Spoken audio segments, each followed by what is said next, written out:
Okay, so we are on number 3 in this video. Integral sine of square root of 1 plus x dx. So how do we evaluate this? Well, how I thought of it is this is the composite function. So maybe we could make a substitution to make things a little nicer inside this integrand instead of this weird composite function. Okay, so instead of u, I'm using t as my variable. Let t be square root of 1 plus x. That's inside the uh, sine function. So I thought to do that. So I can find dt directly here, but it won't be nice because it's 1 over 2 square root of whatever.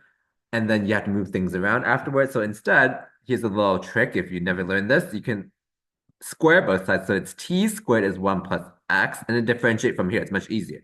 2t dt is dx. So you can directly substitute dx as 2t dt. And again, if we directly differentiate it from here, t equals square root of 1 plus x, we get 1 over 2 square root of 1 plus x, and move that square root of 1 plus x onto this side, and that's t. So it's again the same thing, but you can see that takes a few more steps versus if you just square it and then differentiate it, it gets much nicer right away. Okay, so now we substitute.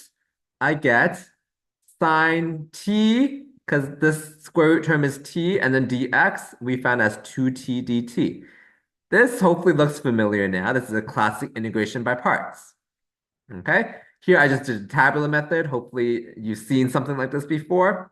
I pick my u as, that's why I didn't use the u up there because I'm using u here. U as 2t, differentiate it until we get to 0. 2t to 0. dv is whatever's left, sine t, dt. I dropped the dt. I integrated just as many times, so that's what happened there. And then you start from plus in the first row, and then you alternate signs. So minus, plus, okay? If you've never seen this before, I think I go over it more slowly in my crash course in integration by parts video, so I recommend you watch that if needed. Okay, so now we go plus 2t times minus cosine t. That's the first term, so minus 2t cosine t. Basically, you go across, down diagonally. So next one would be plus 2 sine t plus c, and then we got to back substitute because t was, what was it again? Square root of 1 plus x. So I back substituted, and this is what I get as my final answer. Hopefully this was helpful. Hopefully see you in the next video as well. Bye.